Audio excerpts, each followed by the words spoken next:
What's going on, my friends? I'm Rolando, the board dad. And I am Redford. Today we're going to show you a new game called Floating Floors. Floating Floors. This is on Kickstarter starting on February 8th, and we were sent this prototype version for review. Oh, wait a minute. This is the ninja one? Yeah, this is the ninja one. Oh man, I'm underprepared. Okay, I'll be right back. All right, while he's away doing who knows what, we'll keep going. Keep going, Chief. Thanks. Floating Floors is designed by Takashi Sawada and published by Guff Studios. It plays 2 to 4 players in about 30 to 60 minutes, depending, of course, on player count and your concentration. This is a dexterity game where balance, a steady hand, and some cunning will get you the win. Oh dear. Okay, Chief, I'm back. Ready. Whenever you are. Redford? Yeah, Chief? 2 things, buddy. What? You're facing the wrong way. And what is that on your head? What? This way? No, the other way. Turn left. Like, yeah, right there. Okay. Okay. Yeah. So, why is my tie on your head? Chief, are you kidding me? This is no tie. I'm the blind ninja, the master of stealth. Not only can you not see me, but I can't see you, which heightens my senses of taste. I can still see you. Well, that's what you think. All right, let's take a look at Floating Floors. I can't. In Floating Floors, you will be placing and traversing a series of floating floorboards. Some will be a breeze. Others, more like a tornado. Ugh. Your goal? Recover these Bansen seals spread out around the terrain. It's a panda? For that, you'll need... Let me guess. Balance, concentration, and stealth. the first ninja to collect all of their Bansen seals. Where'd it go? What happened to your blind ninja? I think it found the chosen one, and it wasn't me. Now I'm the sightful ninja. I have progressed beyond the... It was still on me?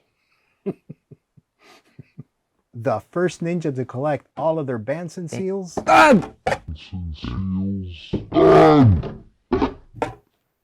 first ninja to collect all of their Bansen seals will win the game. What's the big deal, Chief? Why'd you have to hit me? Yeah, buddy, I gotta say it again. I don't think this is the game for you. What do you mean? I was born for this. Well, see, that's the problem. You weren't born. You see, Chief, long ago, the prophecy stated that a blind ninja would rise. Then again, it also said my planet would never blow up, but, you know. Yeah. Yeah.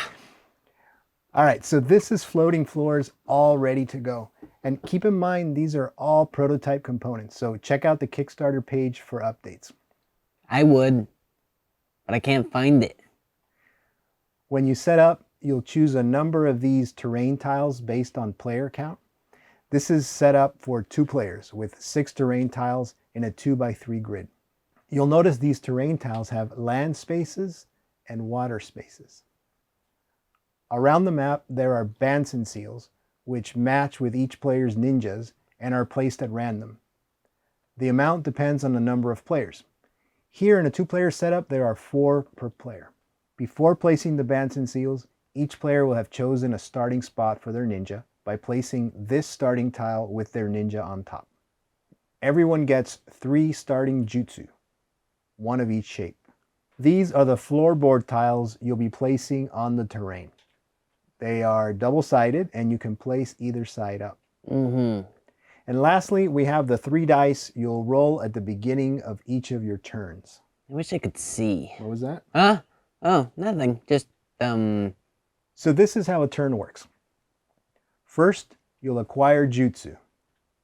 You'll roll the dice and take the matching pieces.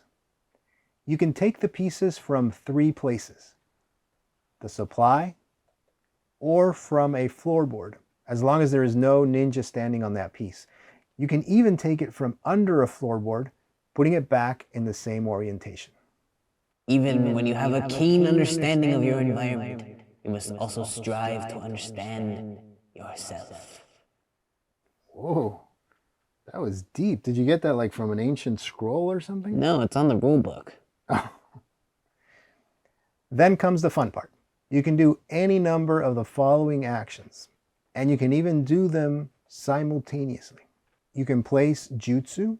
You can do this on a land space only of a terrain tile or on a floorboard. Now there can be more than one in a space as long as they fit and you can't place jutsu on top of other jutsu. Another action you can take is place floorboards. You take a floorboard from the stack and then place it either side up. These must be placed on jutsu. You can't place them on the terrain tile itself. Oh, why not? No, because that's in the rule book. Oh. And it must align over the center of the terrain below it. So you can't put it like sideways or crooked or anything like that. Another action you can take is you can move your ninja. Now you can move to any orthogonally adjacent space of the same color of your ninja or on top of jutsu of your color. Now, this is where it gets challenging because you must move one space and then let go before you can continue your move. A ninja assesses their surroundings and resources. Only then do they take a decisive action. From the rulebook again? No, this is a text from Sensei Takashi. Yeah. So how can you read a text with that tie on your eyes? Well, I can sense it. And it's not a tie. It's an ancient band thingy that you can also put on your neck if you really wanted to. Movement is the step that combines everything in this game because you can move and place jutsu at the same time. And you'll have to if you want perfect balance. Last thing you can do is claim a Bansen seal. Ooh. To do so, you must be adjacent to one of your seals. Then, or, that's the sound a seal makes. Then you must pass a test. Or I'm doomed. All right, so here's the test. You ready? Okay. You pick up and rotate the floorboard you're standing on 90 degrees in the direction shown on the seal. Okay. If you do this successfully, you collect the Bansen seal. Ooh. Now these Bansen seals not only will give you the win if you collect them all, but you can also spend them on a later turn to rotate the floorboard you are currently on. Seems easy, right? Yeah, totally. Looks like nothing. I can't see anything. Now, if any jutsu or ninja falls from the floorboard, or the floorboard tips and touches the ground, you don't get the seal, and you suffer a penalty. Ooh. This penalty applies anytime this happens during the game. So if you incur a penalty, your turn ends immediately. Then the next player in turn order gets to rearrange all pieces on the terrain tile. Play continues in this way, with each player taking turns, gaining jutsu, and placing floorboards to move around the map. Once a player collects all their Bansen seals... Why'd it get quiet? Did I just lose my other senses? They win the game. Now there is a harder variant where you will need to collect the seals in sequential order. And you can't see. Plus there's some of these lake terrain tiles that makes things interesting. Impossible. Interesting. Right. Impossible. So that's floating floors. That's pretty much how you play. Yeah. Now what do we think about it? Artwork. Wait. Before we do this, just there. Hey. Where'd you go? I'm here, over here. Hey. Why didn't you tell me you were over there? What happened to the box? Somebody knocked it over. Yeah. What kind of dummy would do that? I don't know. Why don't you put this around your neck? What? Why would I? Like it's supposed to go. What do you mean? Chief, you're messing with the ancient arts. There. Chief, don't you... If you're gonna tie it right. No. I don't have time. We have to review the game. Chief, Do you know Okay, whose ancient relic you're touching? Okay, This is fine, not just made by anyone. fine. This is made by the legendary ninja chief, Calvin Klein.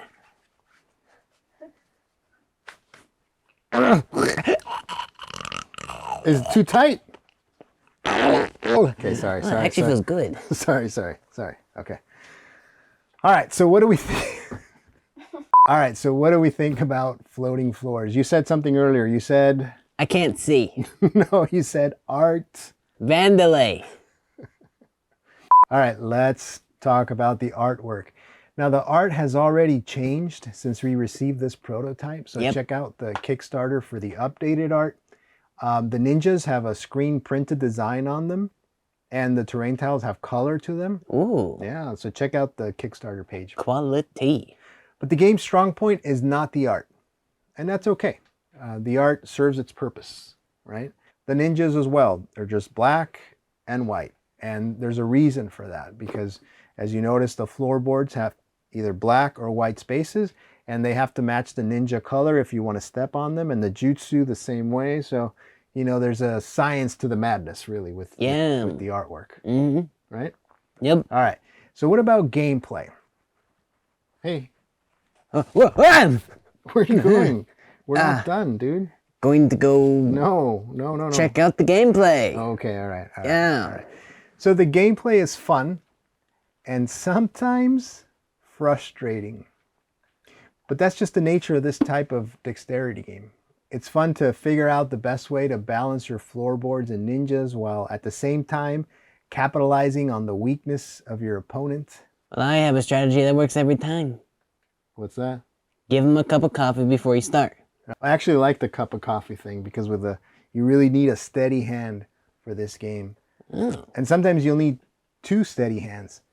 This is a game that you don't want to be bumping the table or rolling the dice into the floorboards, or they will come crashing down. So this happened several times during play, even when we were just placing a floorboard on another tile.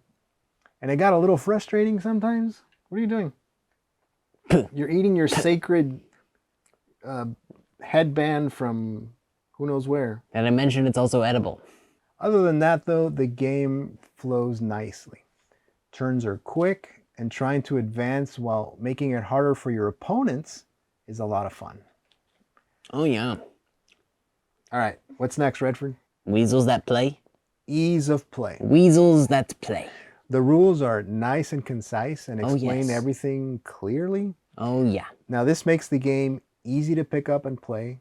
It'll take no more than a few minutes to explain the rules and start playing. So this is definitely one that's easy to play and hard to... master. Exactly. What? Well, you completed my sentence. Oh, no. I was responding to Master Takashi. I thought it was Sensei Takashi. Well, it is, but, you know, then the joke doesn't work, and that's kind of my whole deal, you know. Ah, okay. Yeah. All right, I get it. So let's go on to replayability. Right. The game is highly replayable. There are a variety of terrain tiles and floorboards, and each will present a different challenge. Also, the map size increases with more players, which also makes it, you know, more chaotic. More players, more chaos. More targets. And that's floating floors. That's it. That's the floors that float. That's it. So we hope you've enjoyed this video. If this is something you'd like to back, please check out the Kickstarter campaign. The link will be in the description below. So, any final words of wisdom, Redford? Float like a butterfly, sting like a beetle. All right, let's do the outro then. All right. All right. We'll see you in the next one. You know, Chief, my uncle always used to tell me, float like a butterfly, sting like a beetle. I don't know why he always said beetle, because I've never seen a beetle. I don't even know what a beetle is. And I know that the common misconception is that it's float like a butterfly, sting like a bee. But a bee can... Wait, what are you doing? It's